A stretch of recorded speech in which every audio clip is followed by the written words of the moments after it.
Good afternoon, Milwaukee. Welcome back to River West Radio. My name is Christopher Rose, and I would like to present you with Odyssey local artist interviews, better known as OLAi, which is a live streaming internet talk show Thursday nights from 6 p.m. to 7 p.m. Available to listen to at www.riverwestradio.com. We bring locally established artists in to get to know them and more about the city as we take a glance at their perspectives on what's happening on the inside of Milwaukee's creative culture. And today's featured artist is William Arthur. Hello, William. Hello. Hello, and our special guest, Noah Skoronsky. What's up, Rose? How we doing, fellas? Good. Good. Thank you for coming down today and taking time out of your schedules. I really appreciate it. As you know, here on OLAi, Odyssey Local Artist Interviews, we like to cover a broad range of topics. And today, we'd like to give the audience a taste of what Mr. Arthur, what you all have going on, dibbling and dabbling in a lot of different mediums, from music and tattooing to screen printing and painting, amongst other things. Yeah, jack of all trades in the house, you know. So. I get bored easily. Yeah, I just circle, go around, come back to it later. That's right. Good to have a rotation of stuff, you know. And the connection here we have today with the two speakers is a unique place downtown Milwaukee, located on the corner of, can you remind me, Noah? It's Juno and Old World 3rd Street. Juno and Old World 3rd Street. There's a building down there known as Sydney High. Sydney High. And we're going to be touching some notes about that a little bit later on after we get into Noah's deal and after we get into William's work. So, William, tell us a little bit about yourself. Let me ask you a real general question to start off here. When did you begin to create? When do you feel your artistry started to really take off for you? Honestly, it's just now really getting to where it's starting to see something that I actually like. Most of my stuff was just hanging up in my room or thrown out or given away to friends forever. I don't know. Lately I've just been, I want to get out there. I pretty much was, I didn't have a lot going on up until high school, and that's when I really started blooming. It's like, I'm joining a band, screw this. I'm not good at anything else, I might as well draw. Right. Then I had some buddies in tattooing, so after a while I was like, you know what, they're making money. Like, if I can make money drawing on people too, yeah. That's where it's at. So. How long have you been doing tattoos? I've been doing tattoos for 9 years. 9 years? Off and on. I delivered some pizza and some Jimmy John's. Yeah. I was a janitor at my grade school. Mm-hmm. Your former grade school? Yeah. Of course not. Well, you were in grade school. Yeah. I wouldn't even say janitor. I was a cleaning lady. And then they didn't like that I was in their room, so... Mm-hmm. A big tattoo guy rifling through their desks or something. Yeah. So I stopped. Right. Fair enough. Gotta stay comfortable where you're at. I gotta get in where I fit in. So in 9 years' time, where did you start off tattooing? Where? I tattooed at Abyss Tattoo. It was on Howell Avenue. Mm-hmm. Started there. There wasn't much going on after a while. That closed down, and then a buddy of mine, Eric, who I'm opening this shop with, the tattoo shop now with, was out on 91st and Silver Spring, taking the bus 2 hours each way. Yeah. It got a little too much. Mm-hmm. Yeah, I've been around.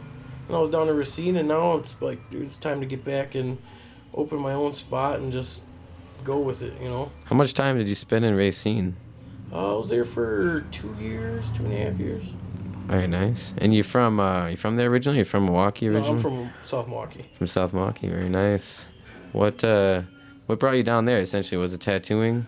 Yeah, actually, a buddy of mine who has a shop with some buddies over here, Cut Through It on the east side. Mm-hmm.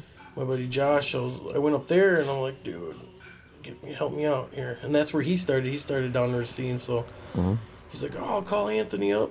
Got me a job, and I was working down there a week later. Mm-hmm. It was cool. I mean, I liked it, but it's just too much of a drive for me. Yeah, absolutely. And so return back to Milwaukee then. We're Nice. back. And now, We're back. if I'm correct, you just opened up your own tattoo shop downtown Milwaukee. Yep, Physical Graffiti.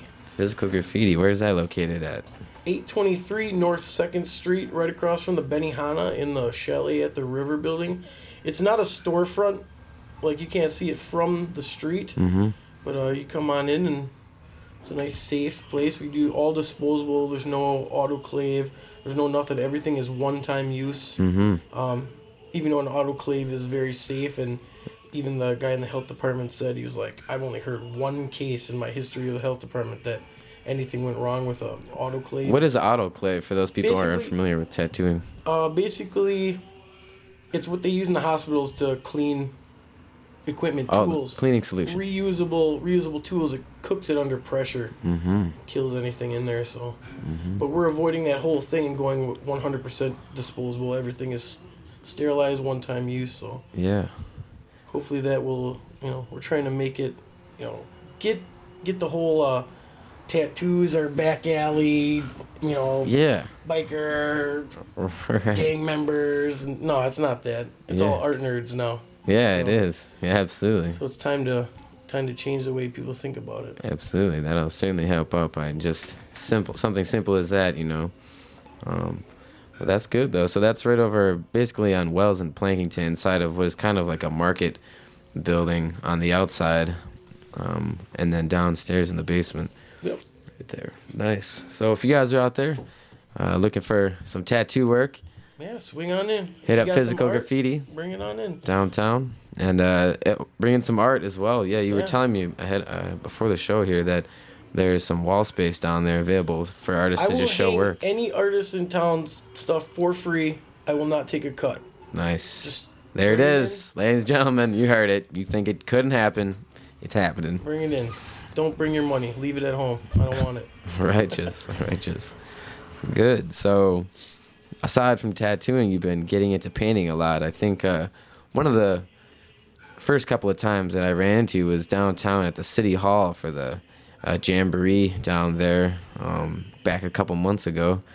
I saw you had a strong body of work with you showing at the time. How would you describe your current line of work as far as painting goes? I guess most of it is like portrait-based paintings. I can't really get away from it. I try, but I mean, I've done I can do Bob Ross landscapes all day long, but it's that doesn't tickle my fancy. Yeah.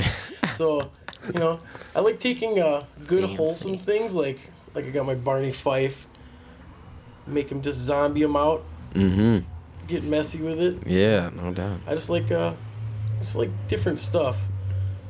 What mediums are you working with on your canvases? Acrylic, mostly acrylic, and old tattoo ink that has expired before its use is up. So Nice. I got it all over my hands right now. Yeah, no doubt. Yeah, I don't like to throw stuff away. I'll put it on something. Yeah, no doubt. Absolutely. That's perfect I use do for it. that. Nice. So, are there some places in town right now that you have some work hanging up outside of Physical Graffiti's tattoo walls? Is there another place in town where you could direct people? As of right now, I have one little piece that I gifted to Hot Pop. It's a little spray can, 3D piece that hangs off the wall. Beautiful. I gave it to them. I got sick of just hauling it around in my Spray car. paint. Nice. Doing a little aerosol work as well. A little bit on the bus, on old Noah's bus there. Yeah. For sure. Yeah, Noah. Wavy Gravy's bus. Her name is actually Bertha. Oh, it's got a name. The bus's name is definitely. Bertha. Nice. She looks pretty slick right now. Yeah.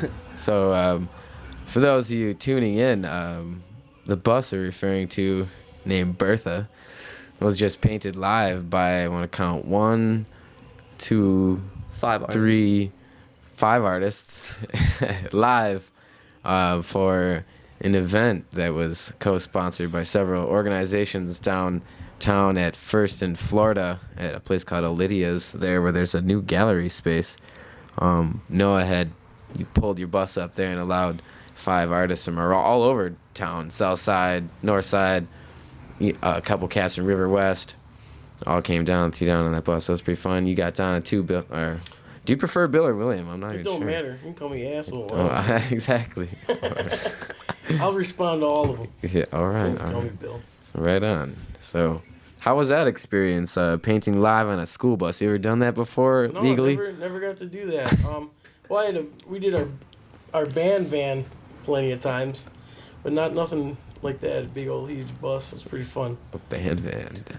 What kind of band van do you have? We had a big just cargo van. Mm-hmm. You know, we painted it up all wild, and then one day we were like, screw it, and we turned it into the 18 van. And we hid speakers on the outside and we'd play the 18 theme song and go bar hopping. That was pretty fun. Yeah, very nice. Very nice. Actually, remember that van? We're from the same town, so he used to be cruising around in the test pilot van. South Milwaukee is in the house. Wake up, River West. Look out. That's good, you guys. So you mentioned your band. When did you start playing music? Oh, I've been playing, let's see, probably about 16 years now. Mm-hmm. Started out in Buddy's garage. That was FKA. What does FKA stand for? F'd Up Kids of America. Yeah, we'd sit in the garage and make a bunch of noise, and then all of a sudden the noise started sounding good. Mm-hmm. You know? Yeah. And then the current band, Test Pilot, we've been playing for 12, more than that, a long time. We'll just say a long time. Yeah. Getting old. We actually had the pleasure of listening to some of your music on the station a couple weeks back. We had Demir Zarik, and he brought in a sample of your track and laid it down for us. So that was a nice treat. I think it was called like House Party. House Party. House Party. Yep. Yeah. We got a lot of songs that are just waiting to get them just right. Mm-hmm. And put them out. We're like Guns N' Roses. It'll be 12 years in between our albums, but on this end, ours will be good when it comes out. Yeah, Guns N' Roses. Funny story about them. So, my last name, people often confuse it, and when I tell them, they say, "Oh, like Axl Rose," and I'll be like, "Yeah, that's my dad. You know the town Lake Geneva." Yeah, I was born there. You know the song Paradise City? Yeah, it's about Lake Geneva. You know, and kids eat it up. It's hilarious. I was at Six Flags one time and had this young reserve just out, enjoying the park, and he had him on my tip all afternoon trying to get my autograph and shit. Awesome. Very hilarious. Yeah, man. But that's what's up though. You gotta take your time between those albums. Why rush it, Yeah, we don't. It's not like we're getting famous anytime soon, and that's not the goal anyway. Mm-hmm. But it was when we were 16. Yeah. We're gonna be rich. No, Yeah. we're not gonna be rich. I'm gonna be broke forever. Might as well have fun doing it. Yeah, doing what you love to do. That's good. So, how many have you guys dropped an album? Last one was years ago. Okay. I couldn't even tell you. Yeah. But we have a lot of songs recorded. We're gonna be recording a lot of songs, and hopefully getting a lot of cool cats on it. Yeah. You got some guest performances? Anything you want to leak? Hopefully we can get your buddy Diamato on a track there. Okay. We got some funky stuff that I think hopefully he'd get on. So. D-Motto, if you're listening, brothers out there are hitting you up left and right, trying to collabo, do the thing. Son, ride your gorilla. Ride your gorilla into the studio. Bring a gorilla. Bring white Jesus. Bring white Jesus and a gorilla. and we'll get to business. In that purple suit, you're like the Joker of funk. And the little tap dancers, and it'll be all good. From there on out, that's what's up, though. So, you got anything lined up for live shows with Test Pilot in the near future that we can look out for? Yeah, I think we got some stuff coming up real soon here. it's been real busy trying to keep everything together. I know that June 1st we're doing the Bayview Gallery night up at the Hyde House. Oh, nice. So that should be pretty fun. Hyde House Bayview Gallery night, June 1st. Yeah, at the Hyde House. You heard it come here. Down if you don't want to see Granny's paintings, come check out what's going down at the Hyde House. Yeah. Because we're going to try and keep it real. Yeah, no doubt. Well, Grandma keeps it real, too. Come on now. Grandma keeps it real, but... Yeah. All right, so you're going to be playing down there June 1st. That's right around the corner. Just a couple of weeks now. So anything after that?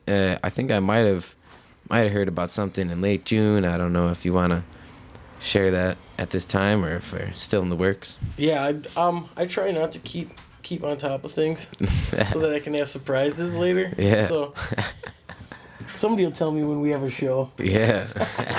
No doubt.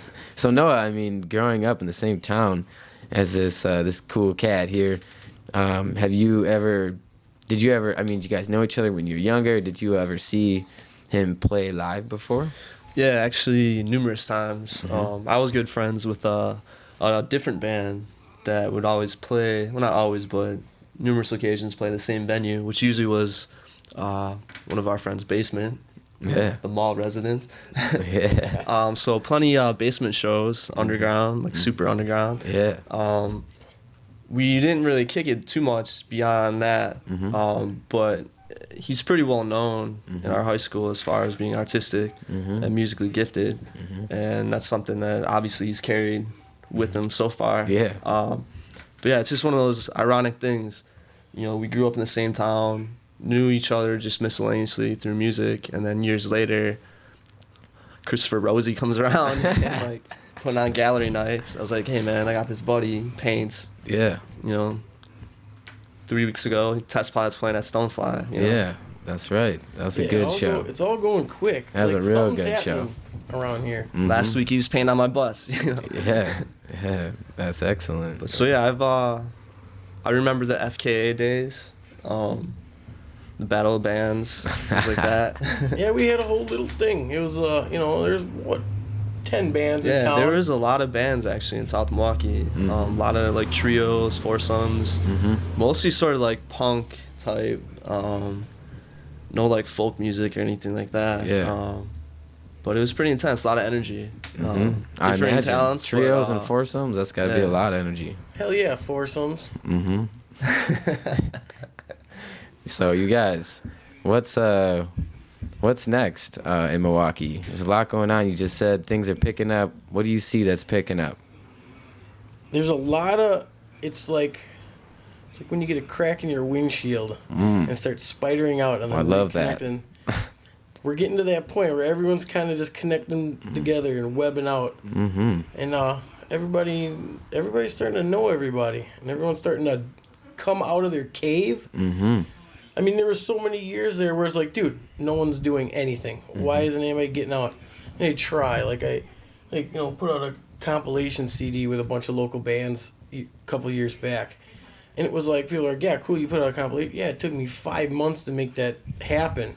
And people don't realize getting 10 drunk, stoned rock and rollers, to give me a piece of music, dude. Okay, well, we got to record this and then go. Just to get that many musicians together and put something out, it was hard. But more of that needs to happen. Like, people just need to get together and tough it out and make stuff happen. Like, look, we're sitting in a window front on a radio station. Yeah, absolutely. This is awesome. Yeah, right on. You're doing it. Just keep doing it. Yeah, no doubt. Keep putting out events. Let's link everybody together. Keep making art. Keep making music, and let's let the world know that we do stuff. That's right. Record that history. I'm not much of a public speaker here. I think that's interesting though.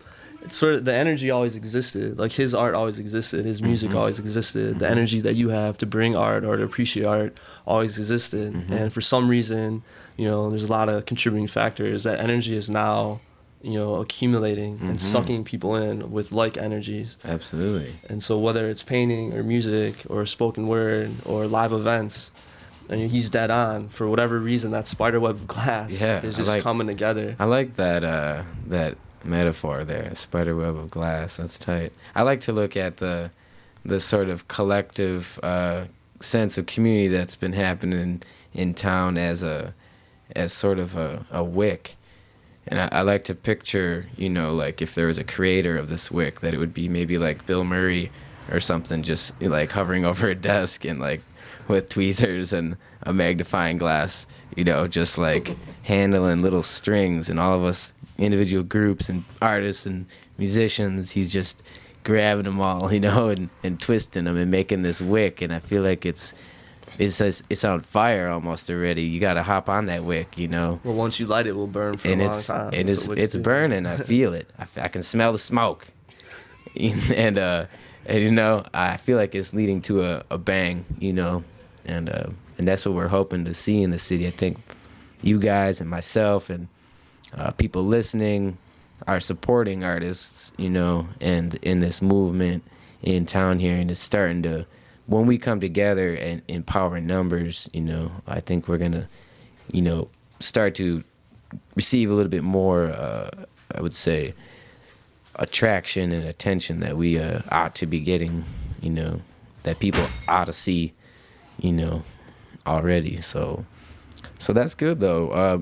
Actually, just referring back to people and coming together, it's been happening, over time. A long time in town, and there's been a lot of different outlets for people to do their thing, and one of those outlets is Sydney High, and if I'm correct, Bill, you were a former resident of the City High building. Can you tell us a little bit about what you did down at the building there? And years ago, it was what? If I'm not mistaken, I think it was like 2001, maybe. Mm-hmm. Maybe it was later. A little foggy back then. Mm-hmm. But, a friend's band had practiced in there, and I got to go in there, and it was like, wow, this is pretty neat. You get lost very easily in that building. There's so many, like, different staircases this way, bridges over to this part, doors upon doors everywhere. Just, the club down in the basement just stinks like must, but it's good. It's good. You got to get down. Good in must, there. dude. The type you can bottle. we had to literally get 8-9 people together throwing down $20 a piece. I had everybody come on, all right, come on, let's go. We all get a key. Yeah. So finally raised up enough loot with everybody to get that key for that first time. And I remember going up to over at their law office there over by the rave, Alan Eisenberg's law office, and the manager of Sydney High, the guy who took care of it, was this Steve Cohen guy, not the musician Steve Cohen, another one. He's like, yeah, let's head on over there. So I'm all excited, like, oh, finally we're gonna have a band spot to paint stuff, light stuff on fire. We're kids, let's do this, So we get the key, and we meet back over there, and he goes, all right. So he's like, no one's been in here for a while. I don't know what's in here. Like the first room, like here, I'm excited, right? Opens the lock. He goes, the guy that used to live in here, his legitimate name was Jerry Garcia. He said, all the neighbors said that they see him come in his suit jacket during like lunch break from downtown. Mm-hmm. And that was it. Jerry Garcia would come in this room. Sometimes he'd be him and his buddy in their suits, and they'd stay for an hour and head out, and that's all they did. All right, we opened the door. The light switch was on the other side of the room. It was pretty dark in there. It was right at the end of the day. Kicking stuff around, get in there, flip the light switch on. Every single wall covered in porn. Porn and mattresses. And right away I was like, yes, awesome. This is exactly where this needs to happen. So 2 days of clearing out porn and mattresses and slapping a coat of paint over that. Yeah. 2 coats of paint over them. Yeah. It was ready for rock and roll. Excellent. So you stayed up, posted up in Jerry Garcia's Yeah. old room, and Old Steve Cohen whacking was hut. showing you, you Yeah. know, so. So whacking in my tool shit. Yeah, it was pretty wild. But then you know, we all just got in there and just, you know, started creating music, creating art, just living it up. What did you notice at that time was going on with the rest of the space? There was other bands in there. There actually was another small little pirate radio station that was in there. I don't know who these. I think they all lived in there. They all had that hobo look to them, but like still like cool. I don't know. I couldn't tell, but they all had tattoos on their face like clown makeup. And I'm not lying. Clown makeup, and they ran a little radio station. They're like, "You guys got a tape or something, or CD or something?" Yeah. And we tune in, Yeah. and they could broadcast within the downtown area. Yeah. At night when nothing else is going on, you could catch it a couple blocks over. Nice. And they just had a good time doing that. You know, other bands, a few other artists. Everyone pretty much kept to themselves. You know, if your door was open, you'd swing in and say, "Hey, how's it going?" Yeah. There was a kid in there. He was a juggler. He was like the world's best young juggler. Mike Price. All right, so Wow, you know who what? he is. I actually just saw a small documentary film on Sydney High that was made around 01 or 02, and there's an extensive interview of Mike Price. So the documentary started off about Sydney High, but then quickly turned to this Mike Price guy, whose father was in jail, but this guy was just ridiculously sick at juggling. Man, we would Can't even describe it actually, man. Like something Yeah. I've never seen before. But he existed in that space. Yeah, he was directly below us, and the things he could do with, he had these little glow up balls he'd bounce, and you know he'd throw on his music, and he'd have like these two walls with like trampolines on them, and they would go with the music, and his art would just, I don't know, it was just with balls, like, and he'd throw up bowling pins and stuff, and we'd just sit there all drunk, like, dude, you're awesome. Yeah. So there's all kinds of different stuff here. Mark, what was the name? Mike Price. Mike Price. Yeah. Price. Cool. Yeah, I wonder whatever happened to that guy. Mike, if you're out there, I'm doing shows and I want to see you juggle at one. Oh, If you're dude, around, he's hit me pro. up. MKE Odyssey ODYSSEY at gmail.com.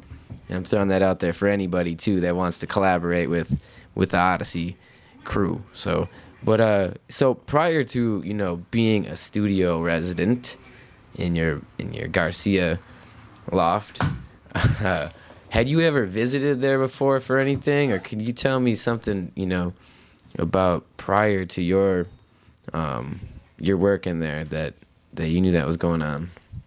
No, not really. I mean, like, I heard of the building. I had no clue where it was. Mm-hmm.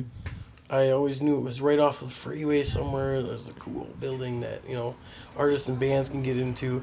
It was that, and it was like there's only a couple places. A band center way out on, like, Silver Spring, like, way out there. There was Sydney High, and then there was the Hyde House.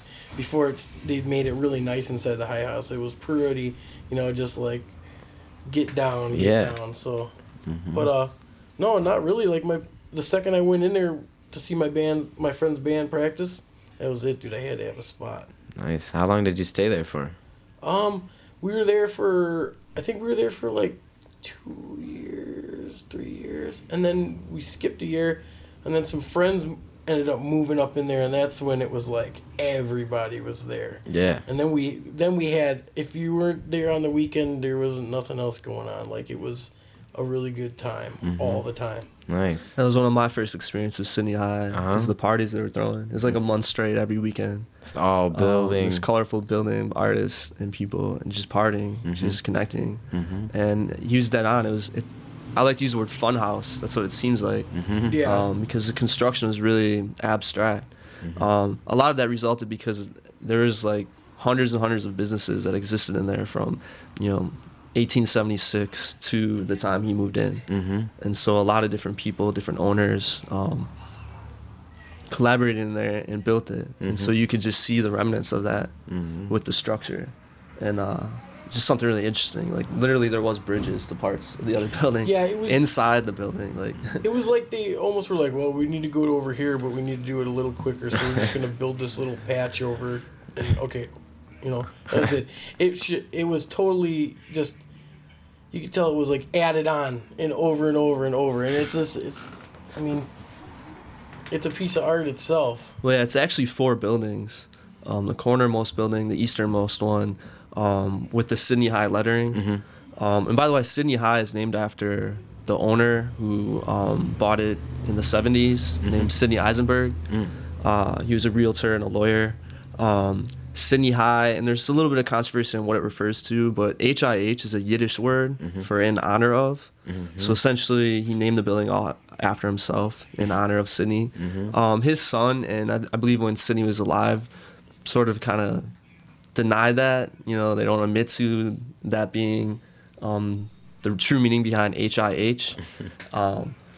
There's some theories that it has to do with, you know, at the time that building was actually really high compared to the other landscape around there. Yeah. It is only 4 stories high, Mm-hmm. but in 1876, you know, That was around a there, high one. yeah, it was known for being high. Yeah. But yeah, anyway, it's 4 buildings. The original corner building, which I believe you stayed in, right, the Sydney High part. Yep. Was originally owned by a world famous surgeon Mm-hmm. called Dr. Nicholas Sen. And in that basement, which later became a venue for musicians like Nirvana, Smashing Pumpkins, you know, a whole slew of local and independent artists as well, was once an experimental surgical laboratory. This guy would be in there, you know, predominantly by himself, doing live experiments on not live carcasses, but, you know, dead bodies and animals to perfect different surgical techniques. Yeah. Almost all of which, you know, heavily influence the medical, just medicine in general, worldwide. Mm-hmm. You know, I because believe of that this- experimentation. I believe that doctor is actually a well-known pulmonologist and a battle wound specialist from back of the day. Yeah, he had a special interest in abdominal surgery, and a lot of that stemmed from battle wounds. Okay, abdominal. Typically when you're fighting war, bullets are flying. Most exposed portion is your torso. Mm-hmm. So field surgeons were kind of in a whole new world, so to speak, Mm-hmm. on the field trying to attend to these wounds and figure that out. And a lot of his research and surgical techniques were based on his experience as an army doctor. Uh-huh. He actually was one of the pioneers of safety gloves for surgery. At that time in the 1800s, there was no latex gloves. Surgeons never, ever wore any protective gloves whatsoever. They would just dig right in there, whatever issue was happening. He first started wearing cotton gloves that were boiled in water to prevent the spread of disease. You hear that, all the nursing students out there? Yeah.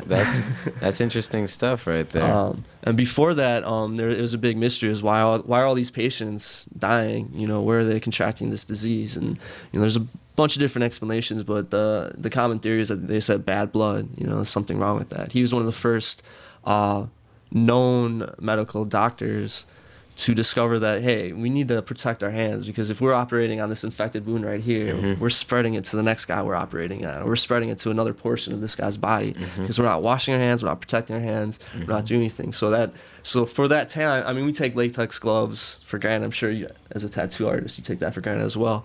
But there's a time when latex gloves, protective gloves, were not even worn by right up and through the 80s. seasoned surgeons. And he was one of the pioneers of that concept, which is really interesting.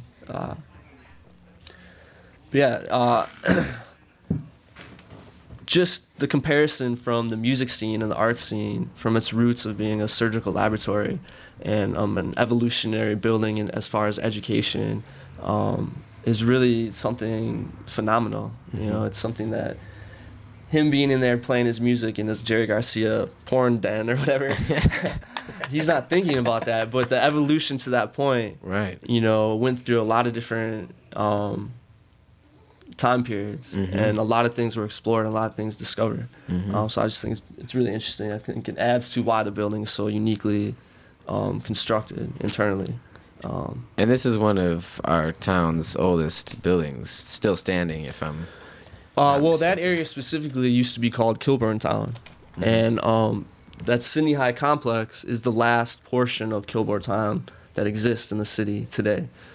Kilburn Town, you know, at one point in time was a complete entity. You know, it had a whole slew of historical buildings and businesses. Around the early 60s, someone in the city came up with the brilliant idea of building a freeway right where Kilburn Town is. And with little public input and a lot of actual public protest, hundreds of homes and businesses were just demolished. People were just moved out of their homes. Homes were vacated, and a big freeway, and it was sort of just like an entrance ramp. It wasn't a real like freeway. You know, I think it was like 2-mile stretch of freeway was built there. And Sydney High, along with the Gitfill Brewery and a couple other buildings on 5th Street, were the only ones to survive. I just mentioned the Gitfill Brewery. That at one point in time was the oldest brewery building in Milwaukee. Unfortunately, it was torn down in 2009.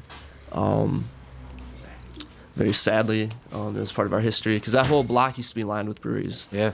We are Brew City, but you have to think back in the 1800s, there's hundreds and hundreds of breweries. And a lot of it was local families creating their own recipes. It wasn't like Miller and Pabst. You know, Pabst was around, but you have to think really localized, like a small storefront, and in the back there's a brewery. You know, and you can walk in and sample beers that some family made. But yeah, so it is the sole survivor of the travesty of the Park East Freeway project, which destroyed, like I said, hundreds of buildings. For those of you wondering, you know, where's this freeway? It was torn down in, I think, 01 or 02. So the freeway that displaced hundreds of residents, destroyed hundreds of historic buildings, existed for roughly 40 years, and then was torn down itself. Now there's just a vacant, lot. There's a couple new high-rise. The Aloft Hotel just got built there, right across the street from Sydney High. I forget the name escapes me, but there's a high-rise condo complex, like literally directly across the street. And then beyond that, it's just Sydney High and vacant, you know, gravel parking lots. For those of you who frequent Water Street, you know, it's a prime parking spot for, you know, going to Water Street bars and whatnot. Vacant condos and vacant lots. It's our future. It's development. Everybody wants to live in a condo, right? Yeah. Let your dog run away in the hallway and do gardening in a bucket out of your window. That sounds fun for $100,000. Condos that no Milwaukee citizen can afford. Yeah. Hotel for no Milwaukee citizens. So, amidst all of this demolition that's been going on, it sounds like they got plans to take down Sydney High this summer. Yeah, it's kind of actually why I'm here, and why William here is talking about Sydney High. Is the building right now is slated for demolition. This could happen within the next 2 weeks, 3 weeks. Currently, a raise order was put on the building April 20th. Essentially, a raise order is an official document that says a structure building is unfit for living and needs to be torn down. What's happening now is an asbestos abatement, which essentially is an asbestos removal. Those of you who are familiar with the area probably see scaffolding and see construction workers around there, but they're removing asbestos on a daily basis. When that is done, the actual demolition will begin. The reason we're speaking about this, and the reason we're bringing up the history of the Sydney High complex, and its technical name is the Nicholas Senn Building. That corner portion, the building that you stayed in, Jerry Garcia's den, it's technically called the Nicholas Senn Building. It was specifically named after Nicholas Senn. He actually has numerous buildings named after him. A high school in Illinois. There's a lake in Ashford, Wisconsin, named after him. And I think a library is dedicated in his name, also in Illinois. But worldwide, that building itself is the only tangible existing building that Nicholas Senn can be associated with. And I say worldwide because he was known worldwide. He was a world-famous physician, world-famous medical doctor, world-famous teacher and educator. He wrote like 25 textbooks. He held open meetings to educate local doctors, and he's just like a really prestigious individual. So with all that said, that building, that history, which was built in 1876, is near its demolition. Currently, there's a lot of controversy surrounding this demolition, because actually in 2009, the corner building, like I said earlier, there's 4 buildings that are part of Sydney High. The eastern cornermost building is the Nicholas Sen building, and that building in 2009 was actually nominated for historical protection or historical designation. Essentially what that does is prevent it from being torn down arbitrarily. It creates a process that any owner of the building or any contractor has to go through in order to get it approved for demolition or even to get it altered. You historically designated buildings, you can't paint a different color unless you get it approved by the Historical Preservation Commission of Milwaukee. Not such as a tack. Yeah, exactly. There's a lot of different varying scenarios there. A lot more I could add, but essentially, that building, Sydney High, a portion of Sydney High, was nominated for historical protection. It reached the Common Council Zoning and Neighborhood Developments Committee and was held at the call of chair. Essentially, it was put on hold. So the Historical Preservation Commission did their job. They voted to nominate it and recognize its importance, namely for Nicholas Sen and everything he added to the city, and the importance of his findings and his research and his education. But when it reached the ZND, the Zoning Neighborhoods and Development Committee, it was just put on hold. No discussion was ever had, and right now there's some controversy as whether or not that nomination was terminated. In November of 2011, the City Development Commissioner, Rocky Marcoux, secretly purchased the Sydney High complex a mere 2 months after the nomination for historic protection and designation terminated. He did not inform a single soul in the city, except for a very few number of people, including Mayor Tom Barrett, which is interesting to note, we can bring up later. But essentially bypassing the Common Council altogether and ignoring the historical nomination that was put on the building. Essentially, he didn't do anything illegal, but it was a very back way to circumnavigate a required vote that would have brought up the historic designation, would have brought up some of the history, including some of the history of the music scene and the counterculture scene that existed there, not just the Nicholas Sen portion. So I'm trying to navigate this, strange web of history that this building has. But essentially, in a small period of time, maybe even 2 weeks from now, arguably one of the most uniquely historic buildings and the last remnant of Kilbourne Town in Milwaukee is going to be erased from history. Virtually no public scrutiny has been had, and virtually no one in the public is even aware of this. One of the things I reached out to Billy for is because I'm currently working with a documentary filmmaker. His name is Eric Lejeune, and he created a Facebook page dedicated to Sydney High. And this Facebook page essentially, which now, by the way, has over 300 likes. It's only been online for about almost 4 weeks now. Can you spell out the name of the page? Yeah, I'll do that. The Sydney High page, just so people know. So everyone get out their pens. I'll wait a second. It's it's www.facebook.com/Sydney High, and Sydney spelled SYDNEYHIH. Again, that's www.facebook.com/Sydney High. Essentially, if you go to this Facebook page, everything that I was just speaking about can be elaborated on. You can actually speak to actual citizens like Billy over here, who experienced time in that building, who know stories about that building, who know about the history, who know about the controversy surrounding its demolition. So one of the purposes I'm speaking on this mic right now is to get people to be aware of this Facebook page, because essentially what we're trying to do, me and this filmmaker and numerous other individuals in the city, including people connected to various preservation groups, including the Milwaukee Preservation Alliance and the Historic Preservation Commission itself, are trying to figure out a way to delay this demolition so a new public hearing can occur. So a more just examination of whether or not this building should be saved can occur. And what would it take for an examination to occur? Is there a time frame we're looking at, or is there a certain requirement? Well, there's a whole process when you designate a building for historical protection. And like I mentioned before, in 2009, it was nominated by a citizen named Gail Fitch. The Historic Preservation Commission approved that nomination. It got held at the ZND committee, and then it was terminated. Essentially, what has to happen to renominate it is a citizen just needs to apply for a renomination and turn it in.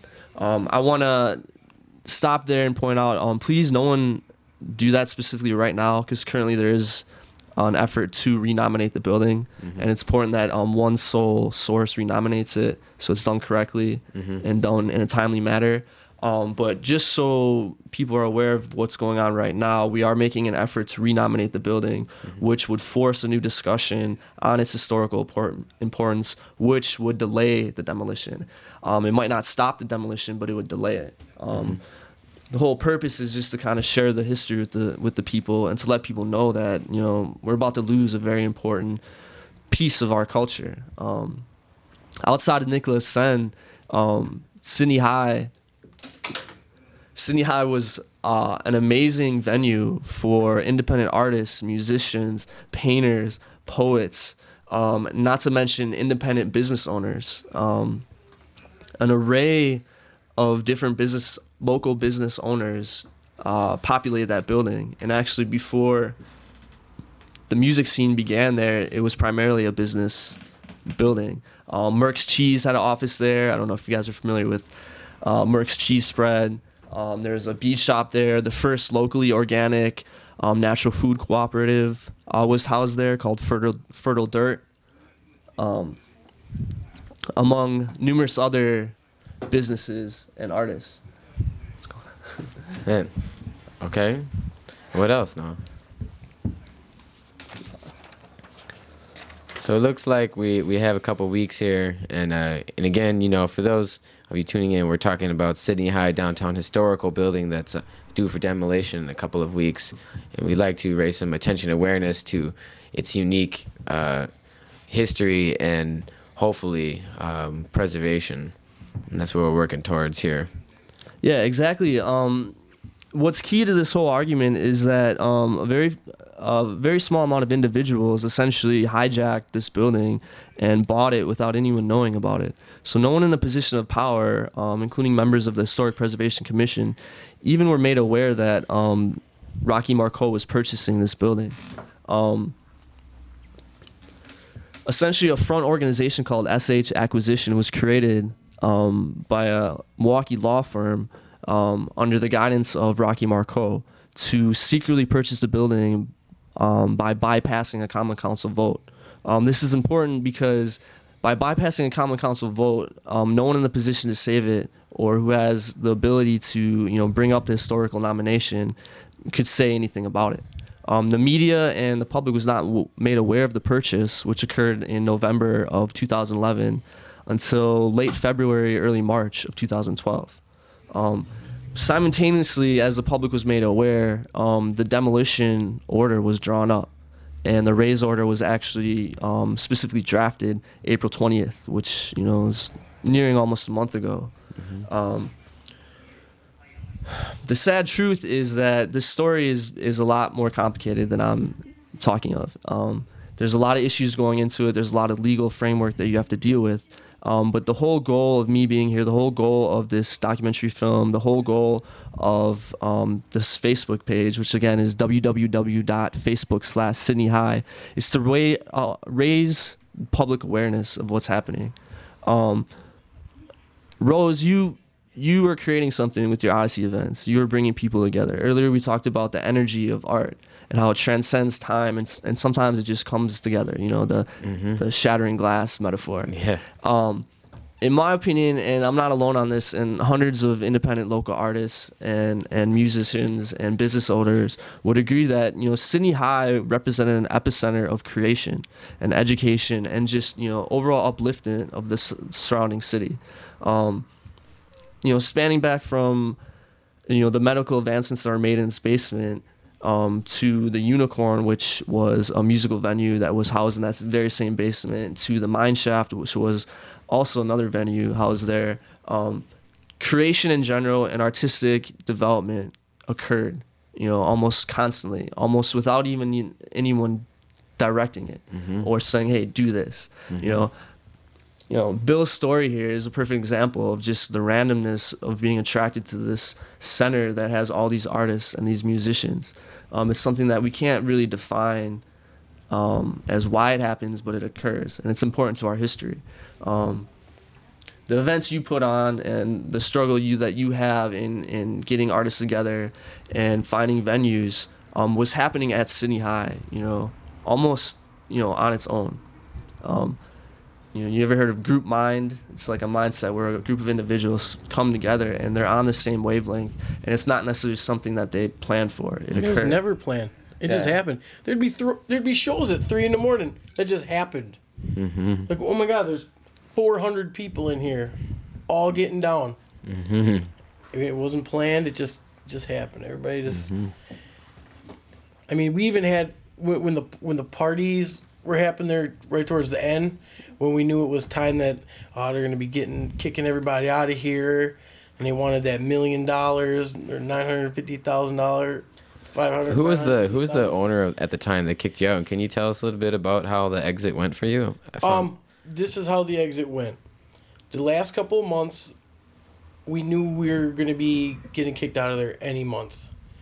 Bands started leaving, and we just kind of started claiming up all the rooms. And even some of them, like, making passages into the other rooms.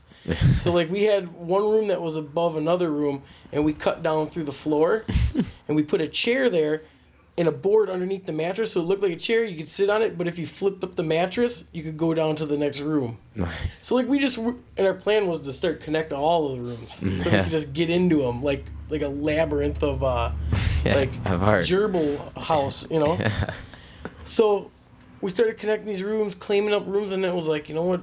Let's throw some parties, you know. Like, at that point, none of us were really working at that right then because we were just loving what we were doing. We still had to pay some rent.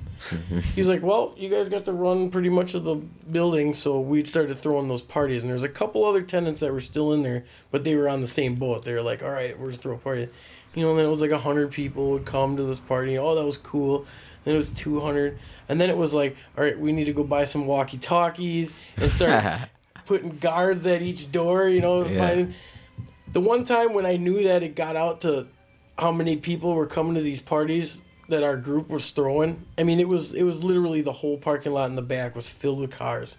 And one time there was a knock at the back door, and it was like two 12-year-old kids like, we heard that there's awesome stuff going down here. And we're like, you guys got to understand, we can't let you up in here. They're like, we figured as much, but we had to try. You know, it was cool. There was something cool going on. And then that last party, we were throwing a huge party, and the manager ended up showing up and was like, keep it in the rooms, don't go in the hallways and stuff. We're like, why are you concerned now? You know, it's like, this is the end, you know? This is the final shebang.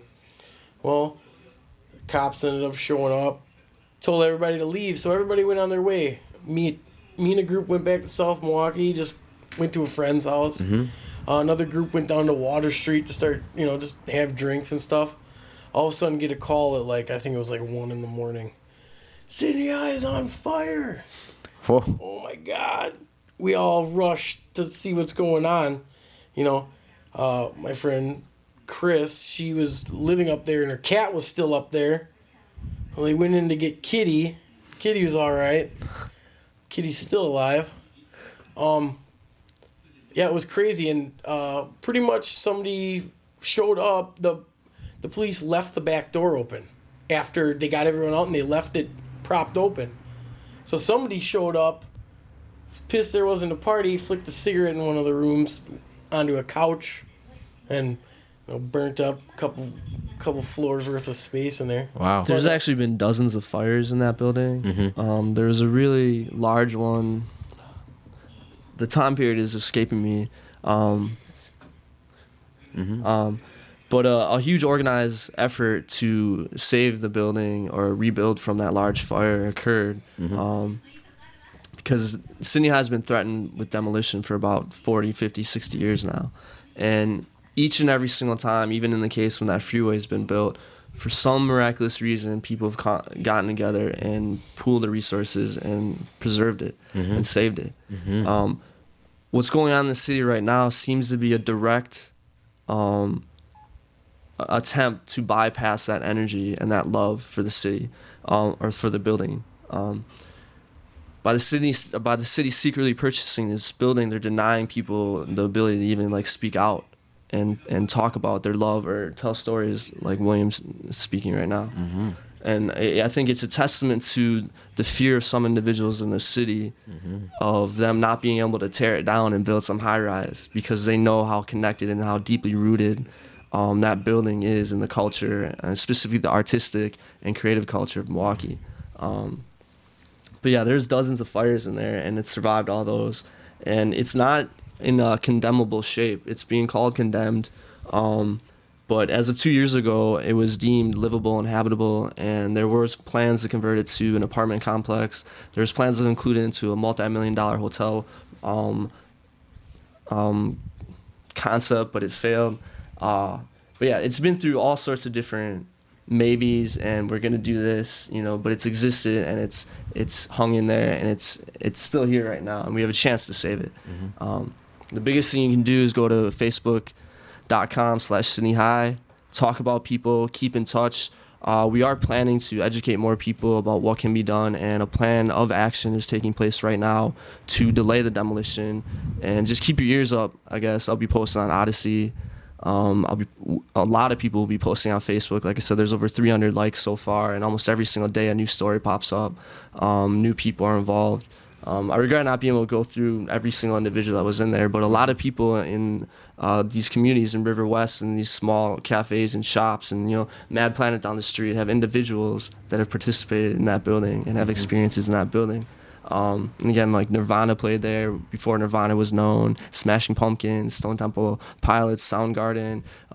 We have VHS video of NoFX in that building, just doing a live show, for those of you who know it. Yeah, everybody went through there. Everybody has a story. It's just, let's try and... We got a lot of beer history, but we need to preserve that history too. That's right. So, at least. All right, you guys. I wanted to thank you very much, for coming down and participating. Again, this is for those of you tuning in at the end here. I'm your host, Christopher Rose, and this is another episode of OLAi, local artist interviews. And down here today we had artist Bill Arthur and an activist and vocalist, Noah Skaransky, touching base on some of the artistic movements that they see going on in the city and educating us a little bit more about the historic Sydney High, downtown Milwaukee. And again, for those of you who want to check out more information and learn, what you can do to get involved, go ahead and go to www.facebook.com/Sydney High. That's SYDNEYHIH.